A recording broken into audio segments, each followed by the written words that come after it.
अस्सलाम वालेकुम बच्चों। आज जो हमारा प्रैक्टिकल है वो time period of simple pendulum is independent of the maths के मैथ्स के ऊपर time period of simple pendulum depend नहीं करता।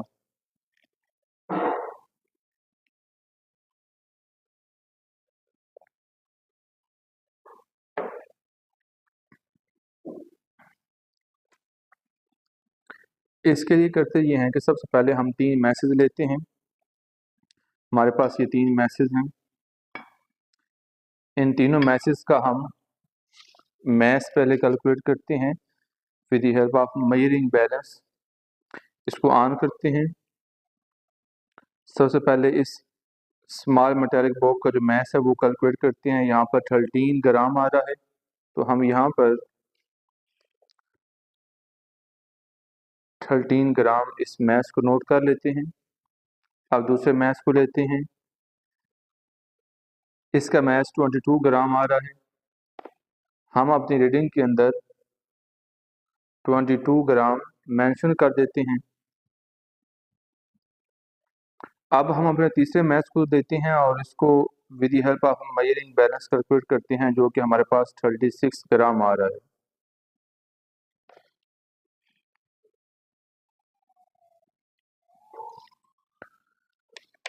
अब हमारे पास 3 मैसेज हैं। तीनों मैसेज की हेल्प से हम देखते हैं कि हमारे पास time period of simple pendulum maths के चेंज होने की वजह से चेंज होता है या नहीं होता।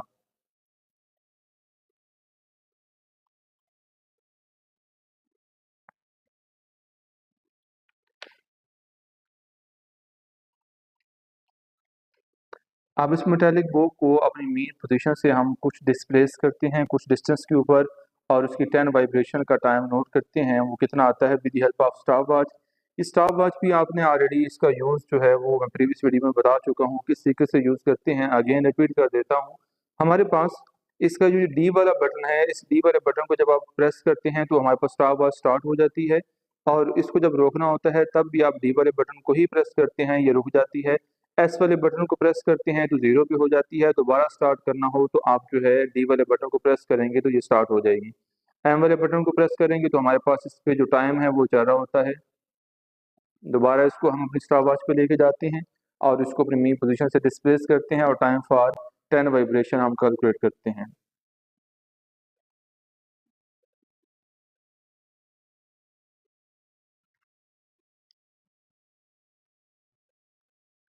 जी हम स्टार्ट करने लगे हैं, और साथ ही हमने फ़ौरन स्टॉप वॉच को स्टार्ट कर देना है जैसे ही आपने इस मैच को अपनी एक्सट्रीम पोजीशन से रिलीज करना है।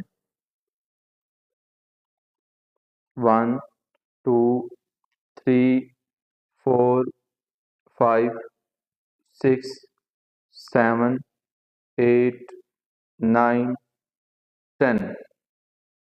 हमारे पास जो टाइम आया है वो 13 सेकंड आया है। अगेन इसको रिपीट करते हैं। हो सकता है कि ह्यूमन एरर की वजह से हमारी कैलकुलेशन में कोई मिस्टेक हो, तो हम यहाँ पर एक दफ़ा इसको 13 सेकंड मेंशन कर देते हैं जो हमारे पास टाइम है।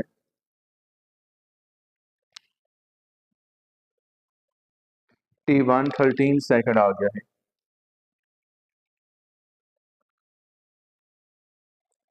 बेसिकली जब इसको आप रिलीज करते हैं यहाँ अपनी एक्सट्रीम पोजीशन से जब रिलीज होगा तो ये एक्सट्रीम से मीन पे जाएगा, मीन से एक्सट्रीम पे जाएगा, एक्सट्रीम से मीन पे आएगा, मीन से दोबारा एक्सट्रीम पे जाएगा। तो इसको आप 1 वाइब्रेशन कहते हैं। तो हमने 10 वाइब्रेशन के लिए टाइम को कैलकुलेट करना होता है।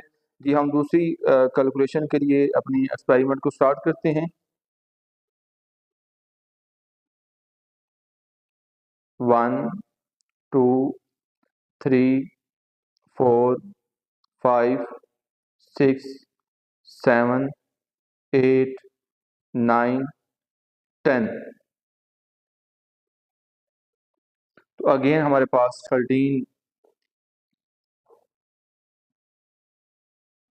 13 सेकंड टाइम आया है। तो हमारे पास जो मी टाइम होता है, आप 13 प्लस 13 को डिवाइड करें 2 के ऊपर, तो वो भी आपका 13 ही आता है। और क्योंकि हम 10 वाइब्रेशन के लिए कर रहे हैं तो आप 13 को जब 10 पे डिवाइड करते हैं तो आपका टाइम 1.3 सेकंड आ जाता है।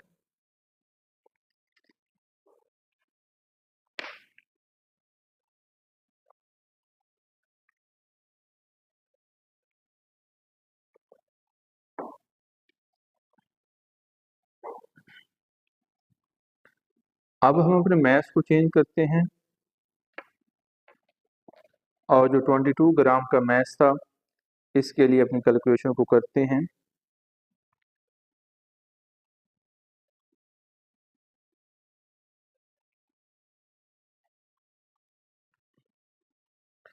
इसके लिए भी आप जो टाइम पीरियड कैलकुलेट करेंगे वो फॉर 10 वाइब्रेशन करेंगे। इसके लिए भी जो आप टाइम पीरियड कैलकुलेट करते हैं फॉर 10 वाइब्रेशन के लिए करते हैं। इसको एक्सट्रीम पोजीशन पे लेके जाते हैं और उसको रिलीज करते हैं और उसके टाइम पीरियड को आप नोट करेंगे। 1 2 3 4 5 6 7 8 9 10। अब हमारे पास देख सकते हैं कि अभी भी जो टाइम है वो 13 ही आ रहा है, तो हमारे पास यहाँ पर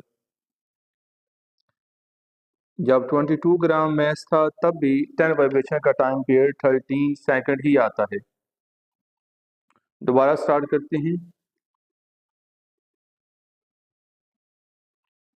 1 2 3 4 5 6 7 8 9 10। अब दोबारा देख सकते हैं हमारे पास अगेन जो टाइम आ रहा है वो हमारे पास 13 सेकंड आ रहा है। तो इसका भी आप इस तरीके से मीन लेते हैं तो वो भी 13 आएगा। 10 पे डिवाइड करेंगे तो उसका आंसर 1.3 सेकंड आ जाता है। अब मैथ्स को चेंज करते हैं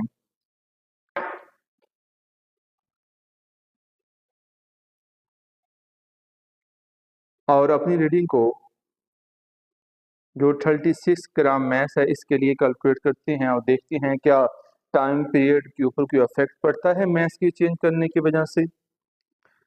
दोबारा इसको मीन पोजीशन से हम डिस्प्लेस करके एक्सट्रीम पोजीशन पर लेके जाते हैं और उसको रिलीज करते हैं और टाइम फॉर 10 वाइब्रेशन कैलकुलेट करते हैं।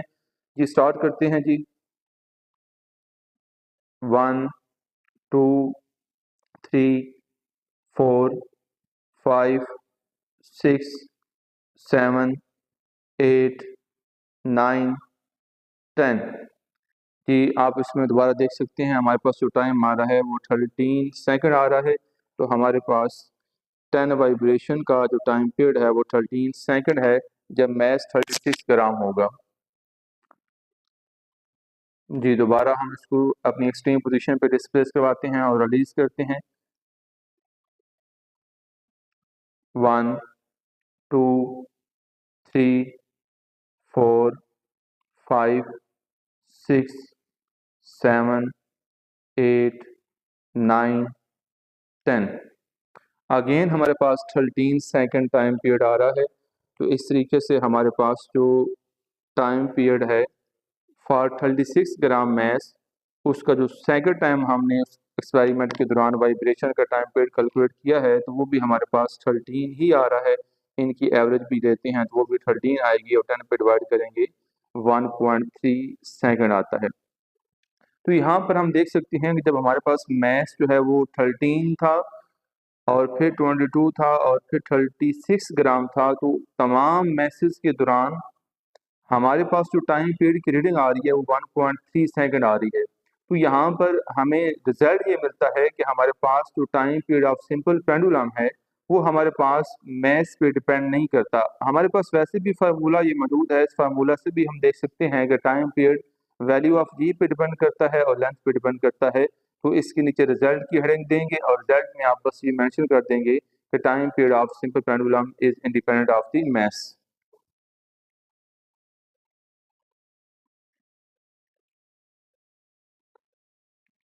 Time period of simple pendulum is independent of mass। मैं उम्मीद करता हूँ आपको ये प्रैक्टिकल समझ आ गया होगा। इंशाल्लाह मिलते हैं नेक्स्ट वीडियो में, तब तक के लिए अल्लाह हाफिज़।